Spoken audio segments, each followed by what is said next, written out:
과학이 발전하면서부터 우리는 이 변화하는 사회 속에서 어떻게 미래를 준비할 것인가, 이런 것이 큰 고민거리에 해당되기도 하는데, 사실 미래의 인재를 어떻게 키울 것인가 하는 이야기를 좀 해야만 되겠습니다.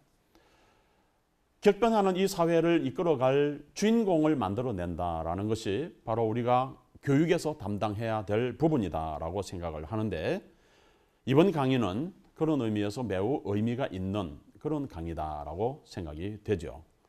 여러분과 함께 이 이야기를 하는 이유는 함께 고민을 해보자는 겁니다. 여러분들이 앞으로 준비해야 될 그런 사회와 그런 미래를 어떻게 만들어 가야 되겠느냐 하는 고민을 여러분과 함께 해보고자 하는 것입니다. 지금까지 교육을 보면은 교육을 하는 이유가 실수하지 않고 그냥 아무런 어려움 없이 업무를 수행하는 데 초점이 맞춰져 있다라고 할 것입니다. 그러면서 보는 것과 같이 스케이트를 잘 타게 하려면은 어떻게 훈련을 해야 되느냐 하는 것에 초점이 맞춰져 있고, 실수를 하지 않도록 엉덩방아를 찢지 않도록 하는 이런 것이 매우 중요한 일이었다라고 생각을 되는데, 축적한 지식을 언제 어떻게 꺼내 쓸 수 있느냐를 준비시키는, 말하자면은 좋은 지식을 많이 머릿속에 넣었다가 그것을 필요할 때 꺼내서 쓰는 것, 이것이 이제 우리가 교육을 하면서 중요한 포인트로 생각을 했던 겁니다. 하지만 지금은 이미 환경이 많이 바뀌어서 필요한 지식들은 인터넷을 통해서 실시간으로 금방 우리가 불러낼 수가 있습니다. 우리 머리가 했던 역할을 무엇이 대체하고 있냐면은 컴퓨터가 대체하고 있는 것이죠. 심지어는 책 활동 같은 것들도 사람과 사람이 이렇게 대결을 하는 것이 아니라 로봇과 사람이 탁구 게임도 하고, 그리고 심지어는 바둑도 이제는 인공지능하고 바둑 고수하고 과히 바둑의 신이라고 하는 분하고 인공지능을 가진 로봇하고 겨루게 되는 이런 상황에 우리가 돌입을 했죠. 기존의 지식을 습득하고 또는 우리가 머릿속에 넣어야 한다라고 생각했던 것, 그 모든 것들이 변하기 시작한 것입니다. 다음 세대에 다가올 일들을 생각해 보면은 우리가 활용해야 되는 것이 이런 인공지능을 어떻게 활용할 것이냐, 또는 인터넷을 통해서 들어오는 지식들을 어떻게 융합하고 발전시켜 나갈 것이냐가 큰 문제입니다. 그래서 우리 지금 교실의 환경도 많이 바뀌었죠. 그동안에는 선생님께서 칠판에다가 판서를 하고 여러 가지 이 지식을 여러분들에게 주기 위해서 받아 쓰도록 하고 그것을 암기하도록 했던 교육이었다면은, 지금은 이미 디지털화된 그 교실에서 모든 정보를 다 불러들여서 그 정보를 가지고 어떻게 우리가 새로운 것을 만들어낼 것이냐를 연구를 하게 된 것이죠. 하지만 이런 인공지능의 시대가 왔다고 해서 그 인공지능이 대신할 수 없는 것들이 있습니다. 말하자면은 이세돌 구단이 이 대국장으로 들어가면서 딸아이의 손을 잡고 들어가는 행동, 이런 사랑과 정말 애정을 나타낼 수 있는 방법은 컴퓨터에는 없는 것입니다. 아무리 인공지능이라고 하더라도 사람이 가지고 있는 기본적인 감정을 드러내서까지 사랑을 베풀고 하는 일들은 기대할 수가 없게 된 것이죠. 하지만 우리는 다가올 세대에게 정말 필요한 그 지식과 함께 지혜와 함께 줘야 될 것이 사랑이라고 생각을 합니다. 우리가 앞으로 다가올 미래를 생각할 때 미래학자들은 뭐라고 표현을 하냐면은 지금 현재보다도 앞으로가 더 힘들 것이다. 저희 기성세대들이 생각할 때에는 여러분들 다가오는 세대에게 어려움을 주고 싶은 마음이 추호도 없습니다. 공부할 때 좀 어렵게 공부를 하는 과정을 거치는 것도 여러분들이 잘 해나가기를 바라는 것이지, 어떻게 어려움을 줘서 만들어질 일이 전혀 없는 것이죠. 앞으로 그 미래학자들이 말을 하는 이야기를 들어보면은 지금까지 가져온 모든 지식들을 총체적으로 융합해서 어떻게 새로운 소프트웨어를 만들 수 있는 인재를 만들어낼 것이냐가 가장 큰 문제다라고 생각을 합니다. 이런 창의적인, 우리가 지금까지 없었던 것을 새롭게 만들어내는 능력이 우리에게 있어야 된다라는 말씀입니다. 새로운 소프트웨어를 만든다는 이야기는 그런 말씀이거든요. 기존에 있던 것을 조금 발전시키는 것이 아니라 이 세상에 전혀 없는 것을 새롭게 만들어내는 것을 창의라고 하는 겁니다. 우리가 그 크리에이티비티라고 하는 이 단어 자체를 좀 잘 사용을 해야 되겠는데, 지금까지 없었던 것, 이런 것을 새롭게 만들어내려면은 무엇을 해야 되느냐? 무엇보다도 먼저 우리는 퀘스천 마크를 잘 활용을 해야만 합니다. 이것이 무엇일까? 어떻게 될까?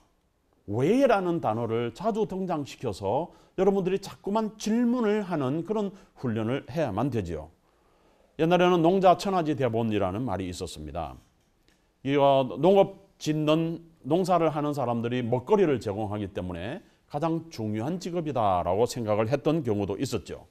물론 먹거리를 만드는 문제 중요한 문제였습니다. 그래서 모든 가치의 기준을 농업에다가 두고 살아온 세대도 있었습니다. 하지만 잘 암기만 하면 되었던 산농공상의 시대에 살았던 사람들은 이제는 이 선비가 되려면 암기력이 뛰어나야 되고 그 암기한 것들을 잘 적용하면 되었던 그런 시대를 살아왔는데, 이제는 농경사회가 끝나고 산업사회가 되면서 기술이 중요한 시대가 되었습니다. 중요한 기술을 개발하고 공장에서 열심히 제품을 생산해서 판매하면 잘 살 수 있는 그런 시대가 다가오기도 했었습니다. 하지만 지금은 우리가 직면하고 있는 이 정보화 시대에는 다른 사람들이 생각하지 않는 것을 창의적으로 생각하는 상상력이 훨씬 더 중요한 시대가 되었습니다. 창의적인 인재 몇이 두세 명이 모든 인류를 먹여 살릴 수 있다라고 생각하는 것이 오늘날의 생각이기도 합니다. 천편일률적인 암기 위주의 그런 교육 방식을 고수해온 우리에게도 교육이 달라져야 한다라는 목소리가 높습니다. 그리고 이런 일대에 미래 교육의 한 예를 우리는 이스라엘의 교육에서 한번 찾아봐야 한다라고 생각을 합니다. 이스라엘은 예수님이 태어나신 2000년 전부터 의무 교육을 실시했던 나라입니다. 매우 놀랍지 않아요? 예수님 당시에도 예수님이 의무 교육을 받은 분이다. 말하자면 13살까지는 이 모세오경을 비롯한 율법의 모든 내용들을, 성경에 있는 내용들을 철저히 공부를 하도록 했고, 그리고 13살이 넘어서는 직업교육을 받도록 하는, 말하자면 가업을 이어가는 일을 할 수 있도록 그렇게 교육을 해왔죠. 자, 이렇게 그 의무교육을 하는 동안에 어떤 교육을 하냐면은 질문을 하고 질문에 대한 답을 하는, 이것이 무엇일까를 생각하고 무엇인가를 찾아가는 그런 과정을 스스로가 갈 수 있는 길을 열어가는 것이죠. 질문에는 질문을 통해서 대답을 하게 하는 이런 그 교육을 해왔습니다. 가장 기초적인 질문이 뭐냐면은 여러분들 어릴 때부터 아빠에게 해왔던 그런 교육이죠. 아빠 이게 뭐야? 그러니까 물었을 때 여러분이 지금까지 들었던 대답은 어떤 대답입니까? 아빠 이게 뭐야? 엄마 이게 뭐야? 하고 물었을 때 상세하고 자세한 대답을 들었나요? 아니면 그거 나중에 알아? 아니면은 몰라도 돼? 혹시 이런 대답을 들었던 것은 아닌가요? 우리는 질문을 하게 되면은 그 질문에 대한 대답을 요구합니다. 하지만은 그 질문이 요구하는 것이 정확한 답으로 등장하지 않는 경우도 있죠. 그렇기 때문에 이 질문이라는 것은 매우 어려운 과정인데 본인이 잘 알아야만 그 질문을 할 수도 있고 질문에 대한 대답을 할 수도 있습니다. 우리가 예수님이 12살 때에 성전을 가셨는데 성전에서 선생님들과 함께 대화하고 있는 것을 봅니다. 대화하고 있는 그 장면을 우리가 바라보면서 누가복음 2장 46절에서는 이렇게 말합니다. 예수님께서 선생님들에게 질문하고 있고 그리고 토론하셨다라고 말씀을 하고 있습니다. 그러면 어떤 질문을 하셨을까요? 어떤 토론을 하셨을까요? 그것이 궁금하지 않으세요? 이런 그 질문하는 교육을 우리가 계속적으로 해가다가 보면은 질문에 대한 대답을 얻는 방법이 너무너무 다양하게 여러 가지가 있다는 것을 알게 됩니다. 수업 시간에 질문을 하려면은 어떤 상태가 돼야 됩니까? 질문을 하려면은 질문의 내용을 먼저 알아야만 하죠. 근데 그 질문에 대한 이 이야기를 하다가 보면은 이런 이야기가 나옵니다. 우리가 그 이스라엘의 교육을 하는 세미나나 강의를 여러 번 이렇게 해보는데 가장 많이 나오는 질문이 뭐냐면은 어떻게 하면은 이스라엘 같이 그렇게 많은 노벨상을 받는 학자를 배출할 수 있습니까? 라는 질문이에요. 근데 그 질문에 대한 대답을 어떻게 하는지 아세요? 질문하세요 라고 대답을 합니다. 질문에는 질문으로 대답을 하는 거예요. 실제로 예수님께서 한 예를 보이셨는데 이 누가복음 10장 25절 이하에 보면은 예수님을 찾아온 어떤 율법 교사가 이렇게 질문을 합니다. 선생님, 어떻게 해야만 영생을 얻을 수 있습니까? 하고 질문을 하죠. 예수님께서 거기에 대한 대답을 어떻게 하시나요? 즉답으로 이렇게 하라고 말씀을 하지 않습니다. 질문에 대해서 예수님께서 다시 질문을 하세요. 율법에 어떻게 기록이 되어 있느냐? 어떻게 하면은 영생을 얻는다라고 말씀이 되어 있느냐라고 질문을 하세요. 그러니까 율법 선생이기 때문에 너무너무 잘 아는 내용이죠. 대답이 어떻게 나옵니까? 하나님을 사랑하고 내 이웃을 사랑하라고 합니다. 그러니까 예수님께서 대답하시기를 가서 그대로 하거라 라고 말씀을 하는데 또 다른 질문이 그 가운데 나와요.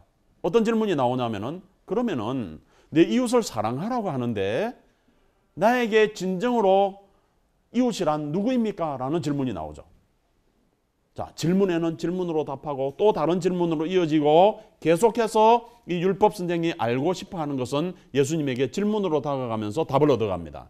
그런데 그때에 예수님께서 대답하시는 방법이 뭐냐면은 예화를 들어서 예루살렘에서 여리고로 내려가다가 강도 만난 사람 이야기를 들어서 정말 그 사마리아 사람이라도 이렇게 우리에게 사랑을 베풀어 준 사람이 우리의 참 이웃이 아닙니까? 라는 것을 스스로 깨닫도록 말씀을 하십니다. 우리는 이 방법을 질문에는 질문으로 답한다라는 말을 제가 하게 된 배경입니다. 질문에는 질문으로 답해야 합니다. 그렇게 질문을 하다가 보면은 단답은 없어집니다. 계속적으로 대화가 이어가게 되죠. 그리고 그 대화를 통해서 학생들은 지혜를 배우고 그리고 토론형 학습에 익숙하게 되죠. 다만 그 질문을 할 때에 그 질문이 가져올 결과에 대해서 먼저 생각을 해보고 질문을 하는 것도 중요합니다.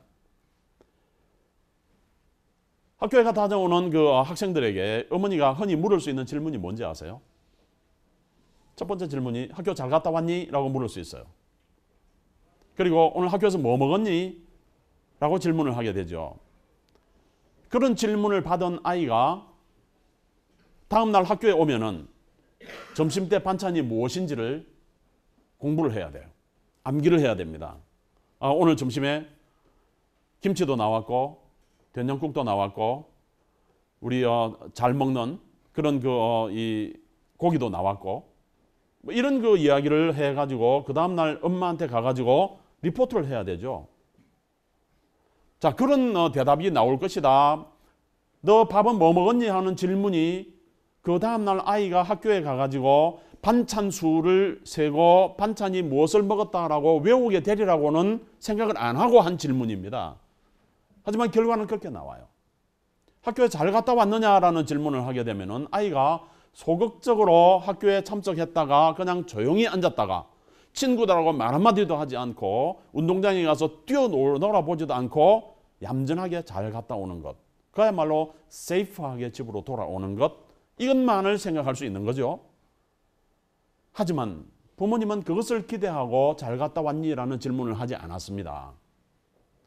그렇다면 어떤 질문을 해야 되느냐? 유대인 가정에서는 이렇게 말을 합니다. 아이들에게 어떻게 질문을 해야 되느냐? 오늘 학교에서 무엇을 질문했니? 라고 질문하세요. 라고 부모님들에게 말씀을 하죠. 만약에 그런 질문을 우리 아이들이 받으면 어떻게 하겠습니까? 그 다음날 가가지고 학교에서 반드시 손을 들고 질문을 하게 되어 있습니다. 왜냐하면 어머니의 관심이 그렇게 가 있으니까 나의 관심은 여기에 있고 이런 질문을 했습니다. 이런 질문에 대한 답을 스스로가 찾았습니다. 이렇게 가야 되는 거죠. 이런 질문하는 형식, 질문을 하는데도 어떤 질문을 했는지 계속적으로 질문을 해 나가면은 여러분들을 질문형 학생으로 키워나갈 수가 있는 것이죠. 미래를 짊어지고 나갈 지도자들은 이런 질문에 능하고 질문에 대한 답을 스스로 찾는 인재여야만 됩니다. 거기에 대한 답은 널려 있습니다. 어떤 방법을 통해서도 우리가 구할 수 있는 답들인 거지요. 이렇게 미래를 이끌어갈 수 있는 그런 학생들, 그런 가정이 되었으면 좋겠습니다. 이런 질문을 할 때에도 또 그렇습니다. 이런 질문을 하려면 어느 한 부분만 발전을 해가지고는 할 수가 없어요. 모든 부분이 더 골고루 발전을 해야 되는데 어느 하나도 확실하게 알아야 질문할 수 있는 것과 마찬가지로 어설프게 알아가지고는 어떤 질문할 수도 없고 질문에 대한 답을 스스로 찾을 수도 없는 거지요. 전체를 알게 해줄 필요가 있습니다. 우리 머릿속에 얼마나 복잡하게 이 혈관이 구성되어 있고 신경세포들이 구성되어 있는지 모릅니다. 이렇게 여러 곳으로 나누어져 있는 뇌를 골고루 발달을 시키려면은 우리가 운동신경도 발전을 시켜야 되고 음악적인 기능도 활발하게 활동을 할 수 있도록 발전을 시켜야만 합니다. 언어적인 능력도 키워야 되고 우리가 지식을 저장할 수 있는 용량도 점점 늘려가야만 하지요. 이것을 일컬어서 우리가 전뇌 교육이라고 말합니다. 앞으로 미래를 이끌어갈 지도자들이 어떤 활동을 해 어느 한 부분에만 치우쳐서 안다 하는 것은 미래를 이끌어갈 지도자로서 갖춰야 될 그런 소양을 다 하고 있다라고 말할 수 없습니다. 왜냐하면 어느 한 부분만 아는 것을 가지고 전체를 다 안다라고 말할 수 없고 자기가 알고 있는 부분밖에는 이해를 못하기 때문에 다른 사람들은 이해를 할 수가 없는 것이죠. 우리 유대인들의 교육 방식을 보면은 철저하게 모든 뇌를 사용해서 활동을 할 수 있도록 교육을 합니다. 음악 교육도 해야 되고요. 미술 교육도 해야 되고 체육 교육도 정말 정성을 들여서 해야 됩니다. 왜 체육 교육을 해야 되느냐? 이 건강한 육신이 없으면은 건강한 육체가 없으면은 건강한 정신이 없습니다. 공부만 한다고 방에 앉아 있기만 한다고 해서 되는 것이 아니죠. 그러니까 이 방법은 어떻게 해야 되느냐? 모든 뇌를 골고루 발달시킬 수 있는 방법을 교육에서는 반드시 동원을 해야만 합니다. 이런 교육을 하게 되니까 우리는 전 세계적인 교육 방식과 조금 동떨어진 교육 방향으로 가고 있다라는 생각이 되는데 어느 한 부분만 잘해도 대학을 갈 수 있다라고 말을 합니다. 그거 잘못된 방법이에요. 고등학교에 올라가면은 대입시하고 관련이 없는 과목들은 모두 다 탈락을 시켜버립니다. 역사를 알 수 없게 하고 체육을 알 수 없게 하고 음악을 알 수 없게 하는 거예요. 이런 교육은 대단히 위험한 교육입니다. 대입시라는 그 과정을 통과할 수 있게는 할 수 있을지 모르지만은 전인격적으로 미래를 이끌어갈 지도자들이 갖춰야 할 품성과 모든 그 성격을 준비시켜 나가는 데는 절대로 부족한 것이죠. 자, 이런 말씀을 강하게 드리는 이유가 우리가 인재를 키워 나갈 때에 어떤 인재를 키워야 할 것이냐, 전인격을 갖춘 그런 인재를 필요로 한다라는 말씀입니다. 미래에는. 이 왜 그러냐면은 한 부분으로만 발전된 사람을 키워내겠다라고 하면은 다른 부분을 포기를 해야 돼요. 자, 이것이 무엇이냐? 바로 실패를 두려워하기 때문에 나오는 문제이기도 합니다. 모두에 말씀드린 대로 우리가 지금까지 교육했던 방식이 실패하지 않도록, 실수하지 않도록 잘 이끌어 가도록만 이렇게 훈련하고 교육을 했기 때문에 그러는데 우리는 그런 인재를 요구하는 것이 아닙니다. 창의적인 인재가 되려면은 무엇보다도 실패를 두려워하지 않는 그런 마음을 가져야만 하죠. 도전 정신을 가져야만 합니다. 우리가 너무 이 실패를 두려워하다 보면은 내가 이 말을 하면 상대방이 어떻게 생각할까? 또는 이렇게 행동하면은 상대방이 또는 나를 헐뜯지는 않을까? 이런 생각 때문에 두려운 마음으로 자기 의견을 발표하지도 못하고 하는 것을 볼 수 있는데 오바마 대통령이 그 한국 기자들에게 질문할 시간을 주었는데 무엇이 두려워서 말을 늘 하고 사는 이 언론기관의 기자들이 아무도 질문을 하지를 못합니다. 아무도 질문하지 않는 이런 모습을 보면서 어떤 생각이 들어갑니까? 생각이 없었을까요? 질문할 게 진짜로 없었을까요? 그렇지 않았을 겁니다.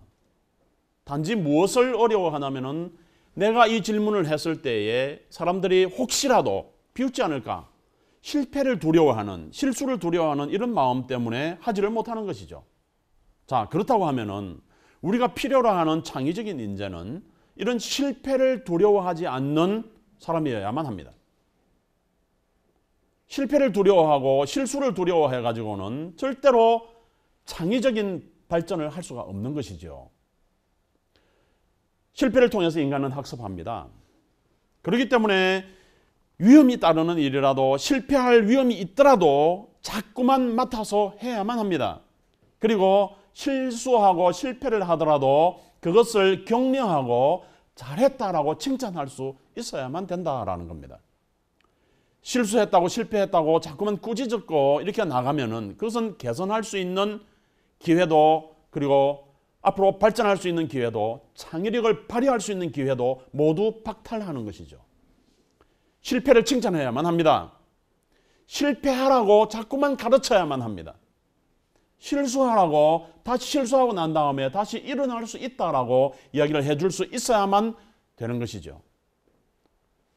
우리가 더욱더 두려워하는 것은 너무너무 어려워하는 것이 우리가 어떻게 하면은 사람들로부터 손가락질을 받지 않을까, 엉뚱한 일을 하지 않고 그냥 살 수 있을까를 생각하는 겁니다. 하지만 너무너무 엉뚱하게 살아갈 수 있도록 이를 가르쳐야만 합니다. 저는 이 말을 그 히브리어를 원용해서 후츠파라고 말을 하고 있는데요. 후츠파, 이 말을 쓴 다른 사람이 또 한 사람이 있습니다. 미래창조과학부의 차관으로 일을 하시던 윤종록 전 차관께서 이 후츠파라는 단어를 써서 이야기를 하는데, 그 책에서 이야기하고 있는 소개하고 있는 이야기를 한번 보면은 이런 이야기를 합니다. 그 베터플레이스라는 회사의 이야기를 하고 있는데, 이 회사는 전기 자동차를 개발을 했지만은 전기 자동차가 가지고 있는 큰 결함이 하나 있었습니다. 그것이 무엇이었는지 여러분 아세요? 바로 배터리를 충전하는데 걸리는 시간이었습니다. 배터리가 다 닳고 나면은 적어도 충전하는데 5시간이라는 것이 그 시간이 소요가 되니까 5시간 동안은 차를 스탑시켜 놓고 정지시켜 놓고 운행을 못했던 것이죠. 이 문제를 해결하기 위해서 여러 번 심사숙고하고 정말 다양한 실험을 거쳤습니다만은 해결을 못하고 있다가 어느 날 한순간에 탁 해결을 했어요. 근데 그 해결을 한 사람이 배터리 전문가도 아니었고요, 엔진을 연구하는 그런 메카니스트도 아니었습니다. 메카닉 전문가도 아니었어요. 기계를 전공하지도 않고 배터리를 전공하지도 않은 사람이 이 문제를 해결을 했는데 바로 누구였냐면은 공군 조종사였습니다. 공군의 그 조종사로서 파일럿으로 활동을 했던 이분이 아이디어를 내는데, 어떤 아이디어를 내냐면은 공군기가 전투에 출동했다가 미사일을 다 쏘고 난 뒤에 다시 활주로에 내려서 경납고에서 미사일을 장착하고 출격 다시 할 수 있는 시간까지 걸리는 시간이 얼마면 55초가 걸린다고 합니다. 500kg이 넘는 그 미사일을 다시 장착하고 나가는, 다시 말씀드리면 리플레이스먼트를 하고 출격을 할 수 있는 그 시간, 그것을 생각하고, 아니 전기 자동차가 가지고 있는 이 결함 간단하게 해결될 수 있습니다. 배터리를 교환하면 될 것 아닙니까? 그동안에 충전해 놨던 이 배터리를 전기차에 그냥 장착하고 나갈 수 있는 시간, 4개의 스크루로 돌리기만 하면은 3분 만에 해결될 수 있습니다. 어쩌면 지금 주유구에 기름을 넣는 시간보다도 훨씬 더 짧은 시간 안에 해결될 수 있는 방법이 나온 것이죠. 자, 이 방법을 만들어낸 사람이 말씀드렸다시피 매우 엉뚱한 일을 했던 사람입니다. 아주 창의적인 생각이 거기서 나온 것이죠. 우리는 이런 창의적인 인재를 길러내야만 합니다. 미래를 이끌어갈 지도자들은 내가 가지고 있는 한계에 머물러서는 안 됩니다. 다소 엉뚱하고 기발하더라도 그 기발한 것을 발전시켜 나갈 수 있는 힘을 가져야만 하죠. 우리 학생들과 학부모님들 함께 이런 인재를 한번 키워보시지 않겠습니까? 엉뚱하다고 너 왜 그렇게 해 하고 꾸짖기보다는 엉뚱한 것을 자꾸만 발전시켜 나갈 수 있도록 격려하고, 그리고 실수하고 실패하더라도 그것이 성공으로 가는 길이다라는 것을 알고 기다려줄 수 있으며 계속적으로 질문을 통해서 새로운 분야를 개척해 나갈 수 있는 이런 인재를 우리는 미래에 필요로 할 것입니다. 지금 함께한 여러분들도 이런 마음으로, 이런 질문하는 자세로 학업을 이어가고 미래를 이끌어갈 수 있는 지도자들이 다 될 수 있게 되기를 진심으로 소원합니다.